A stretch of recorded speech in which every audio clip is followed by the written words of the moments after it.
Okay, hi, what's up fam? This your boy Chris. No, I'm sorry, I'm just feeling stupid today. So, let me see that stuff is okay. Yeah, stuff seems to be okay. So, today we're trying something a little bit more different.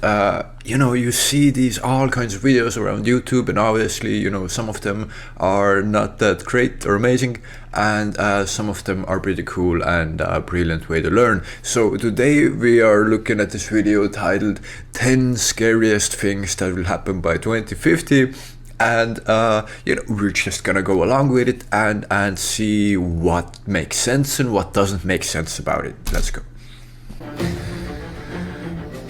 It can be a little unsettling to think about the future in even the most general terms. We live in an uncertain world, with the one constant being change, and we humans tend to like predictability and even repetition, not only in our daily routines but over the long term as well. While the march of progress was certainly pronounced during the industrialization of the 20th century, it's become less of a march and more of a sprint with the advent of the internet age. For just one example, look at the smartphone, a device ubiquitous in everyday life which didn't even exist 12 years ago. And with Yeah, I mean, I'm glad that even channels like this, which, predominantly is just like garbage, at least, in popular culture, even some of the most lower tier videos still bring important attention to stuff like that, which I just feel like a parrot repeating time and time again, is that it is mind-blowing that we take it for granted and we are so used to technologies that have only been here for 10 or maybe 20 years. So, that's cool of them to mention. Approaching obsolescence far more quickly than we might think as new technologies begin to take hold. If you find change to be uncomfortable and sometimes scary, then the next 5 decades are going to keep you on your toes. Some of the changes we can look forward to are simply odd, bizarre, or surprising, but some of them are truly unsettling, and they're all nearly certain to happen.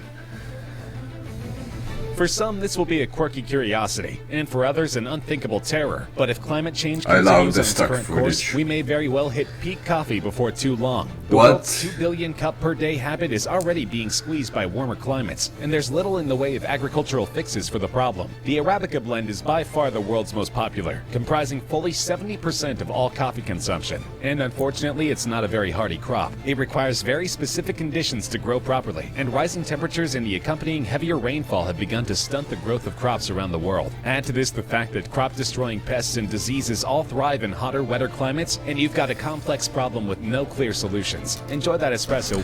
I mean, there are obviously clear solutions here. This is so funny. Like, this is looking at humanity as we're standing still and doing nothing about the things that are happening. Like, like where there is demand, there are solutions, and currently this economic system of capitalism, at least no huge coffee exporter or creator of coffee will ever, let those sales die down. There are many solutions, vertical warming, underground greenhouses, and of course, genetically modifying plants of coffee to be more resistant to heat, more resistant to bugs. There's so many different solutions. But I guess in this video, they are just looking for things that might be scary, and so that's cool. But definitely, we will not just sit by idly and wait for stuff to happen. So, we will have coffee for as long as we desire as humanity. Years before it's an unaffordable luxury. Nah, not gonna happen. Virtual like reality has a number of potentially useful applications in the future, but among them is one which many might find a little, freaky. Imagine an algorithm which could assemble a reasonably accurate VR representation of a person by gleaning all possible information about them online. Photos, videos, social media profiles. It might not be an exact replica, but a sophisticated enough algorithm could produce a pretty close facsimile, from appearance and voice to mannerisms, interests, and personality. Now, imagine the person being replicated by this algorithm is deceased. Futurist and Google Director of Engineering Raymond Kurzweil, who has made dozens of astonishingly accurate predictions over the last several decades, thinks that this will come to pass. While some of us might be comforted at the thought of having some kind of interactions with loved ones after their deaths, for many of us the idea is bound to seem more than a little spooky. For that matter, if you've seen even a single episode of Black Mirror, you probably have chills running down your spine right now. So that's again a type of Funny thing, because like yes, if we have enough information, we could make some kind of replica, some kind of copy. But like it would be, if you truly understand it for what it is, it would just be a chatbot that has maybe some personality quirks or some information, that like when you ask it its name, it will tell you the name of whoever diseased it was. But like it's not like by creating this thing from your deceased loved one, it's not like you're magically channeling back the soul into a computer or something to actually speak with them. Like,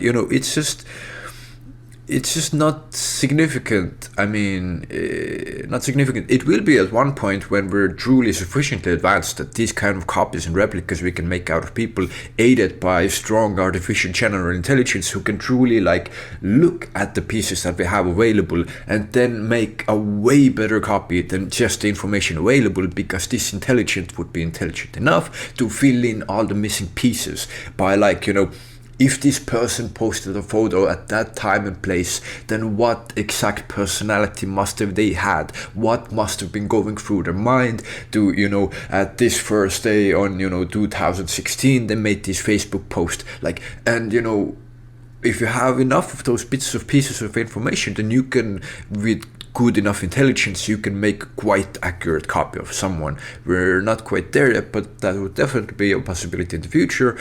But like, I don't know.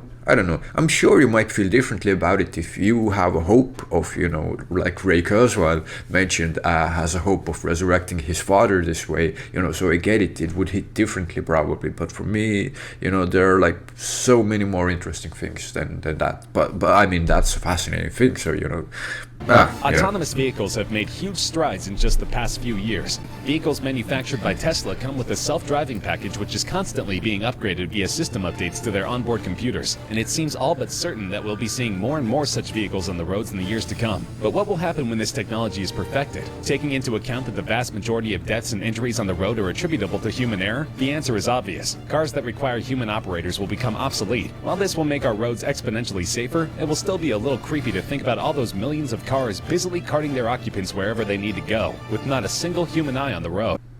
I don't know why it would be creepy. I would feel so much better if all the cars on the road were like fully automated. No stupid human mistakes. It might seem outlandish to think that one day we can be hired, fired, and supervised by computers, or that very computer might determine which occupation we're best suited for. But think of it like this. Since the advent of the internet, online dating has absolutely exploded, with many services reporting stellar success rates in matching up clients with their future spouses. If we trust computers to match us up with our life partner, then allowing them to assign us our occupation isn't that much of a stretch. Some data even suggests the latter may be easier than the former. It might not seem terribly creepy now, but wait until the first time you receive a performance evaluation. It's so funny how this video is framed. If this is not creepy enough for you, then wait, maybe this piece of information will make it more creepy for you. Which appears to be the work of a genial and personable boss, but which is actually the work of the artificial intelligence tasked with supervising your workforce. And if that's not enough to give you the willies, again, only the tip of the AI iceberg. We haven't gotten started, man.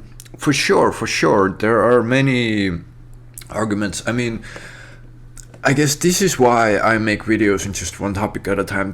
I don't know if we'll ever even get to finish this video anyway, so maybe because I'm ranting all the time, it takes so much time. Anyway, so this is of course a huge can of worms to talk about, and of course artificial intelligence is increasingly more in decision processes, as well as firing and hiring people, as well as if people in prison get to go free or not.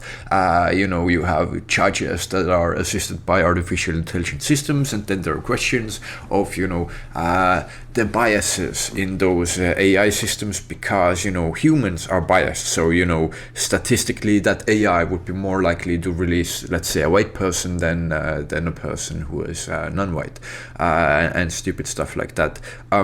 Definitely a part of our future, but again, as far as we are headed right now, we're good. That's not a huge worry at the moment yet. Smarter than humans have been a science fiction trope for decades, but the idea is swiftly moving into the realm of reality. British AI company DeepMind, which was purchased by Google in 2014, has already made headlines with an artificial intelligence that teaches itself to play video games and produces unique and, rather disturbing pieces of art. But the neural network is only becoming more efficient at learning, and some think it could overtake human intelligence in just a few short years. One of these people is Ian Pearson, a futurist with an accuracy record nearly as impressive as... Just as a note, I'm a bit bummed out they didn't do any justice to Google's DeepMind here, because they showed this really basic Atari game when DeepMind is actually way further in progress, already conquering three-dimensional games in real-time strategy games, not just some simple bouncing ball game. But the spirit of what they're saying is true, that it's advancing very quickly. And DeepMind in particular will probably match human intelligence and cognitive processes by 2025, and perhaps even as early as 2020. This could be an enormously helpful resource if harnessed properly, but if not, it could potentially... So currently it's 2022, so not exactly 2020. 2025 is like super optimistic.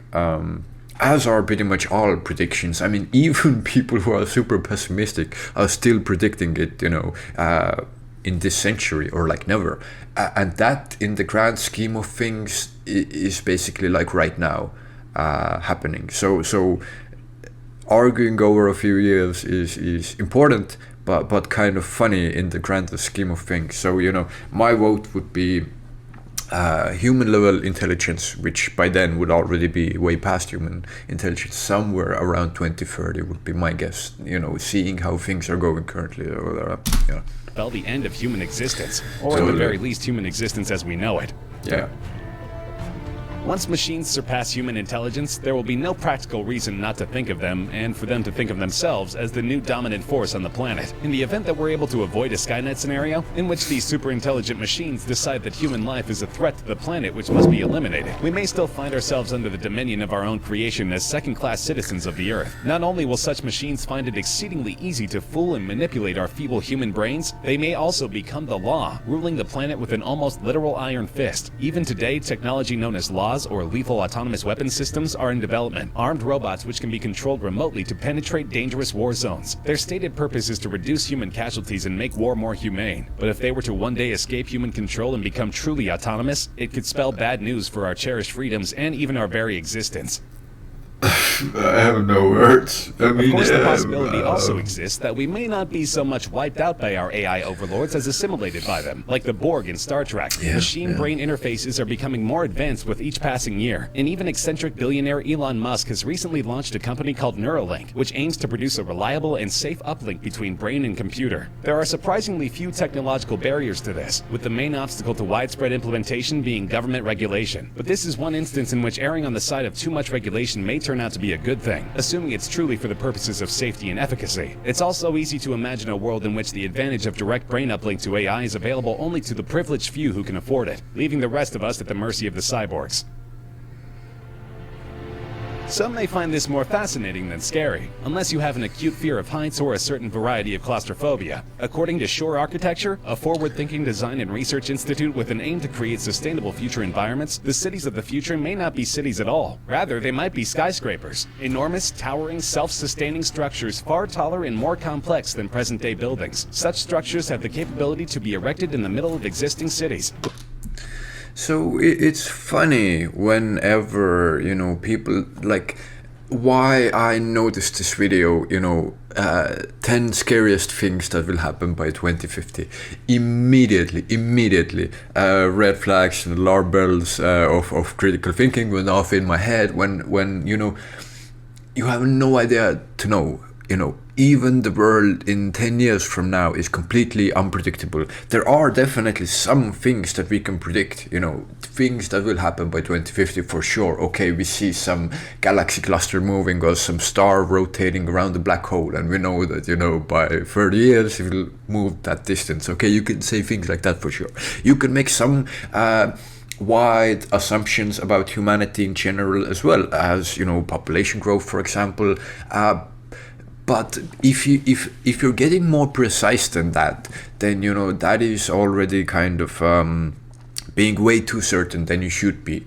So by 2050 we will have huge skyscrapers. Yes, I mean that will be one likely scenario, but the direction that humanity can go can happen in many different ways. And one possibility that might also happen before 2050 is that once we develop artificial general intelligence, and once we merge with it, we can enhance our minds and bodies to such, lengths that, we might not even need skyscrapers or any buildings at all. No matter where you are, you can have just a bag of nanobots that build structures around you, whatever you desire, or we all find some way to,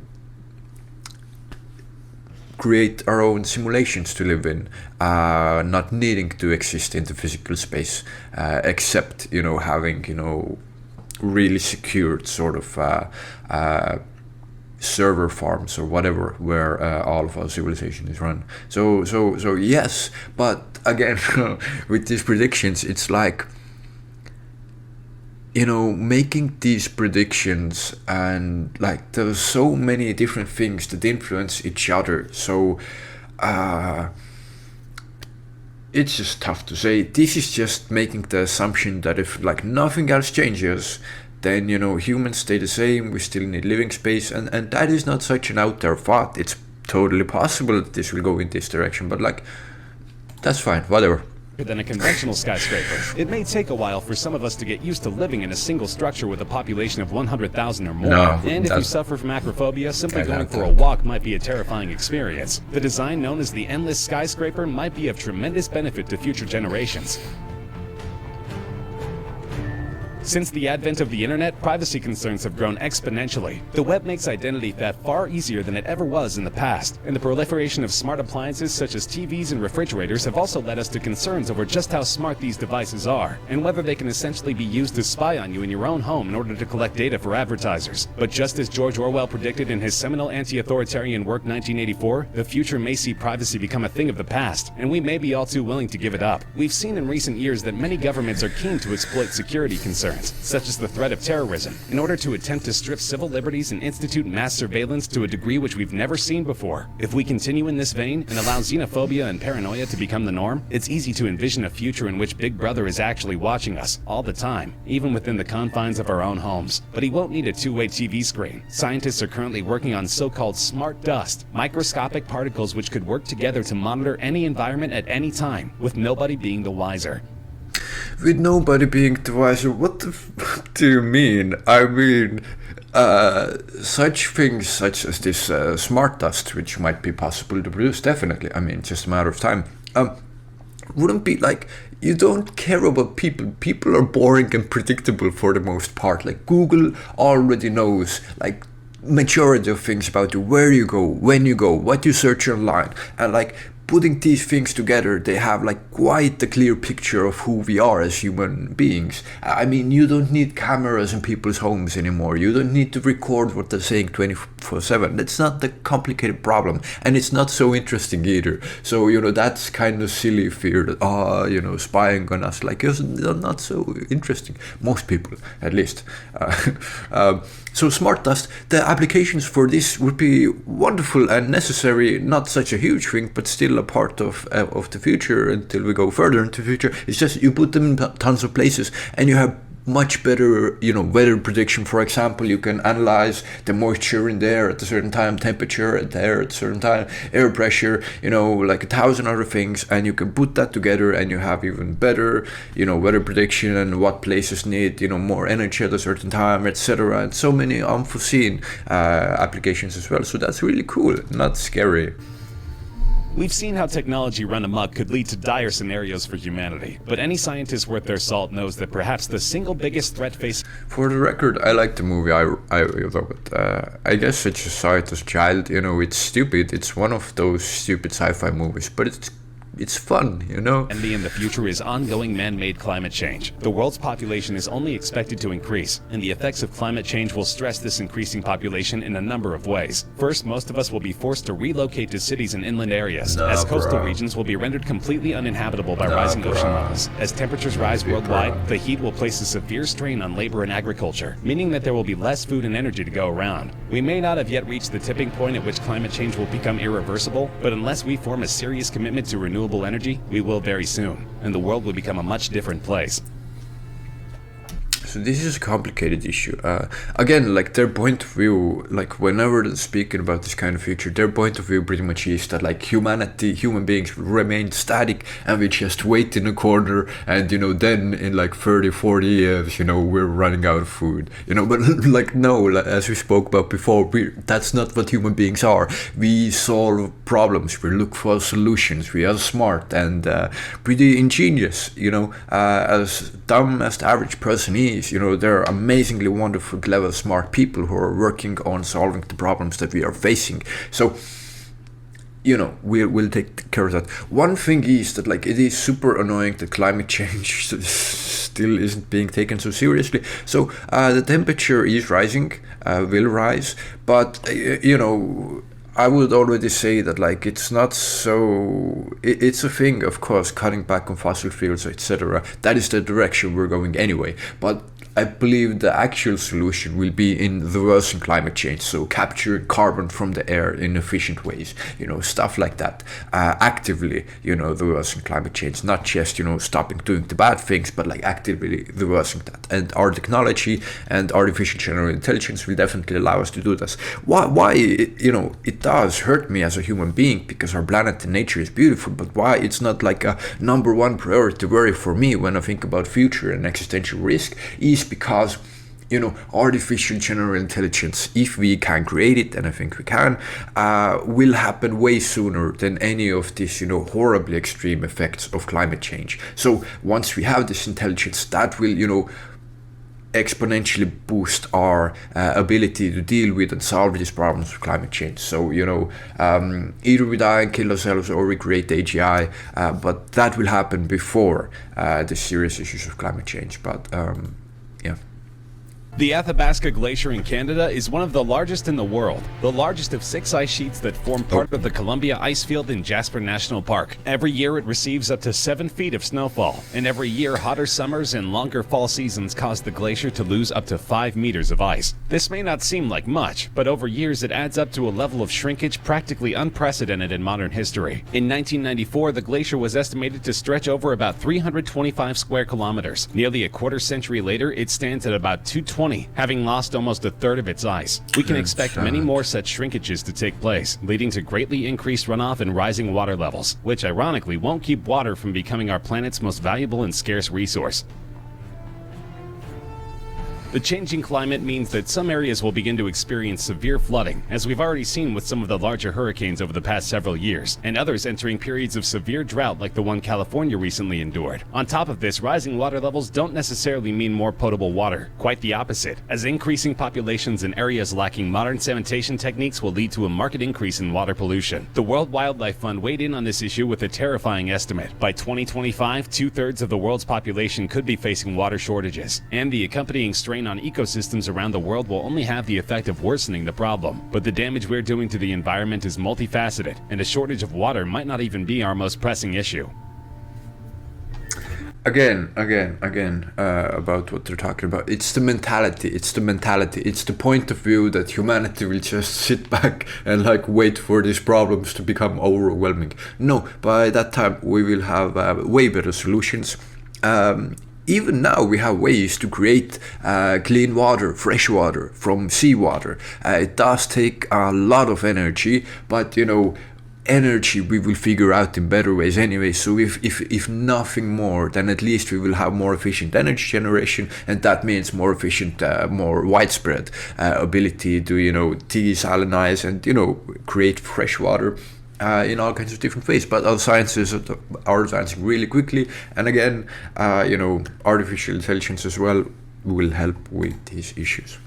The Organization for Economic Cooperation and Development recently released an analysis which should give all of us pause. It looks ahead to the environmental issues we'll be facing in the year 2050 if we don't change our current course away from fossil fuels and toward renewable energy, and their conclusions are sobering, to put it mildly. The study predicts extremely disruptive climate change, continued loss of biodiversity, and severe freshwater shortages. But it says these will pale in comparison to the struggle we'll face with air pollution. Under our current policies, air pollution is predicted to become the single biggest cause of premature mortality by 2050, owing to an increase in more highly concentrated population along with runaway emissions. We're making the very environment which sustains us toxic to ourselves, and if the possibility of the air that you breathe becoming lethal within a few decades isn't dramatic enough, consider that Mother Nature will ensure that many of us won't make it that long.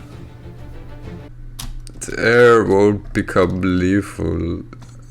Not like that, but again, the same thing I said before. For the plainest evidence of the effects of climate change, look no further than the increasingly powerful hurricanes which have devastated the world over the last decade or so. They are a direct result of the changing climate, and as temperatures continue to rise, they'll only get more severe, entering into a new category of super hurricanes, the likes of which the world has never seen before. Gulf Coast areas of the US in which some I would love to see a hurricane. I've never seen one because I live in a country that's quite mild weather, but tornadoes, hurricanes, I would love to see residents some. were able to ride out severe storms in years past will be I mean, not like destroying people and buildings, but nature. permanently abandoned. New Orleans, Houston, Not destroying nature either, nature is good, but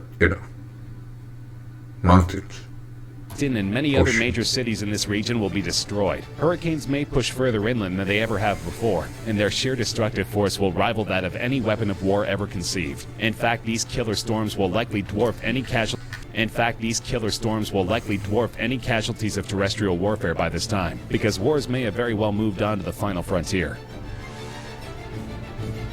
Wars of the future are likely to involve space to at least as large a degree as they involve the Earth. Consider that technically nobody has ownership over the moon, which is why many governments are keen on the idea of establishing military bases there, from which offenses against other lunar bases or terrestrial targets could be plotted and launched. Of course, there's also the possibility of first contact with an alien civilization, which could give space stations and moon bases a key role in our planet's defense. But a more likely doomsday scenario would simply be we humans continuing to fight amongst ourselves and disregarding the effects of our conflicts and exploitation of the environment until such time arrives as there are no humans left to fight and nothing left to fight over.